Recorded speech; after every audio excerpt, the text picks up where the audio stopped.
louvor a Deus, por meio de palavras, glorificando, dá glória, né? Agradeça a Deus pelo que Ele tem feito na tua vida e pelo que Ele vai fazer ainda na tua vida, em nome de Jesus. Tá? Então nós vamos, neste momento já, a pregação da palavra do Senhor. Eu gostaria que você estivesse abrindo a sua Bíblia, no primeiro livro dos Reis, capítulo de número 17.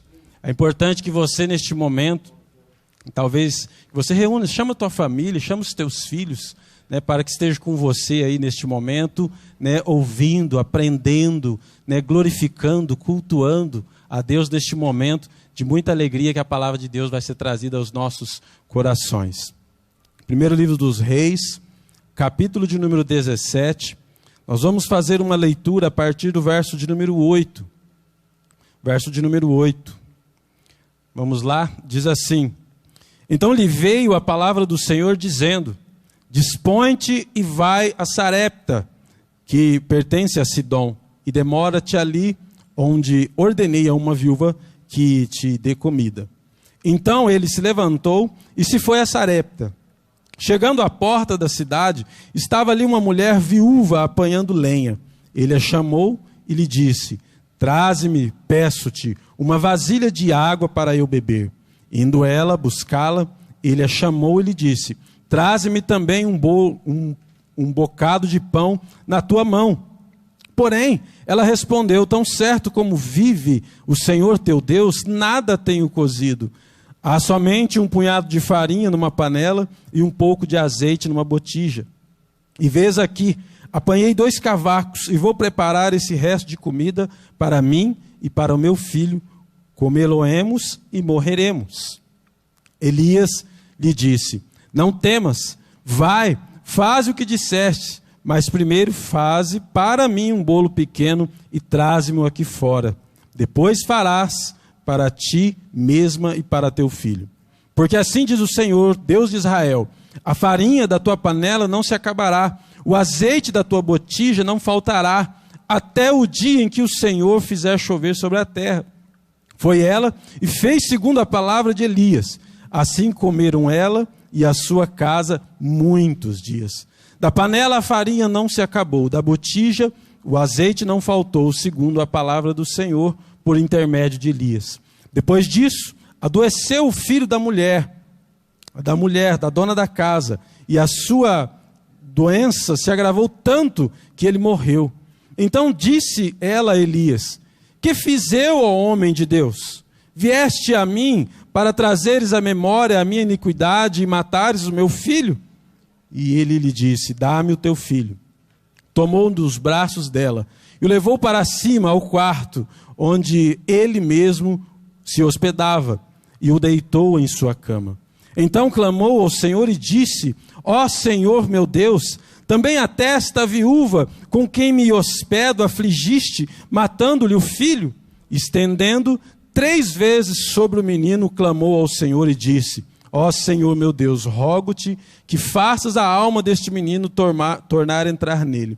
O Senhor atendeu a voz de Elias, e a alma do menino tornou a entrar nele e reviveu. Elias tomou o menino e o trouxe do quarto à casa e o deu à sua mãe e lhe disse: Vê, teu filho vive.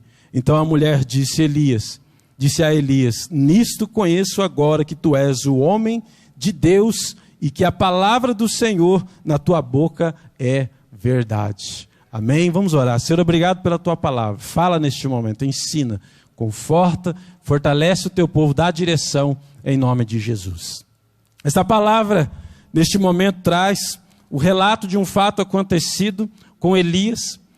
E Elias, que começou um ministério de uma maneira um pouco rápida, não tem uma explicação mais profunda no início do ministério de Elias, mas neste começo de ministério, Deus já começa fazendo algo extraordinário na vida dele, de uma forma totalmente diferente, que talvez aconteceu na vida de outros profetas, que nós vemos na palavra de Deus. Mas os planos de Deus aqui na vida, né, de Elias foram planos muito maiores do que ele mesmo imaginava.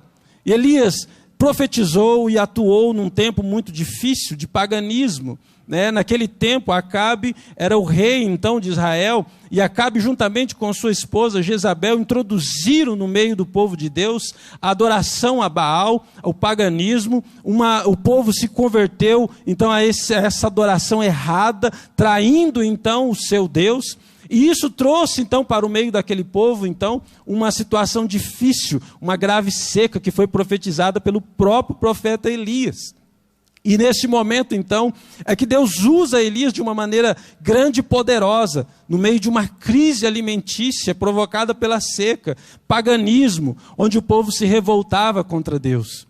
E Elias é usado por Deus de uma forma maravilhosa e extraordinária. Esse mesmo Elias aqui, é aquele homem que orou e a chuva se deteve por 3 anos. Esse mesmo homem é o homem que novamente orou e a chuva então veio sobre a terra. Elias, ele realizou um milagre estupendo com o fim de confundir os israelitas que idolatravam o falso Deus de Baal. Elias também, ele fez ressurgir o filho dessa viúva pobre que nós vamos ver daqui a pouco. Ele falou aos reis com grande liberdade. Elias, ele fez chover fogo do céu por 2 vezes, dividiu o rio Jordão com sua capa e atravessou a pé enxuto. E por fim, foi assunto ao céu em uma carruagem de fogo.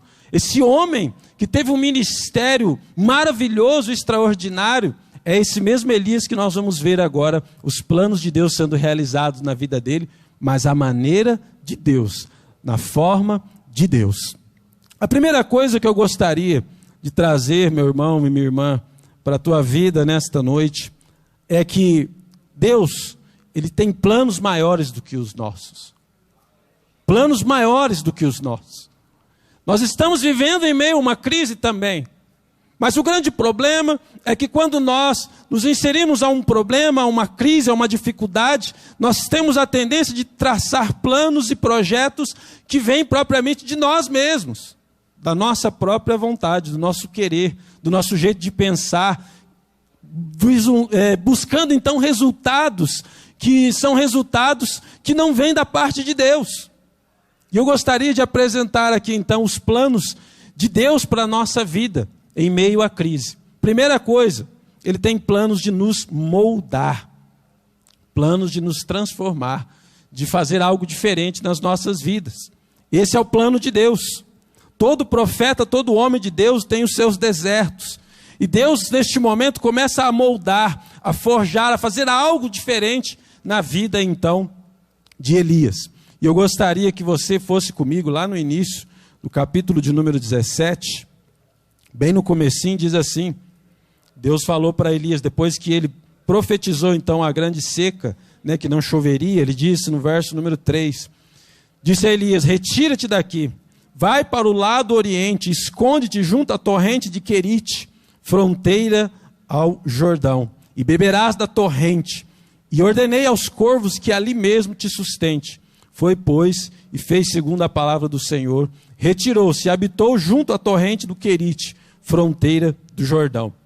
Nesse momento aqui, Deus então começa a fazer algo maravilhoso na vida então de Elias. Elias é levado a Querite. Querite significa o lugar do corte, o corte preciso, onde nós somos cortados no tamanho exato, no tamanho certo que Deus quer então que nós sejamos. Neste momento está acontecendo na vida de Elias uma modulação, está sendo moldado por Deus. Nós não queremos ser cortados, e essa é talvez a grande dificuldade de todos nós cristãos. Nós não queremos ser aparados, mas Deus, quando nos apara, quando nos molda, quando Ele vem cortando as coisas desnecessárias das nossas vidas, não é exatamente que Ele quer nos diminuir, mas é porque Deus quer nos deixar do tamanho exato que Ele precisa que nós sejamos para sermos usados por Ele. Então aqui nós vemos Elias sendo cortado por Deus. Querite é o lugar do corte, é o lugar onde nós somos moldados, é o lugar onde nós vamos ficar do tamanho certo que Deus quer que nós sejamos. Nem todo deserto é um deserto do jeito que a gente imagina. Não é verdade? Tem deserto diferente. Mas todo deserto é um lugar de preparo. É um lugar onde nós estamos sendo preparados para algo maior em nossas vidas. Jesus foi ao deserto. Se você ler o Evangelho de Mateus, capítulo de número 4, nós vemos a palavra de Deus dizendo que Jesus foi levado pelo próprio Espírito de Deus ao deserto para ser tentado.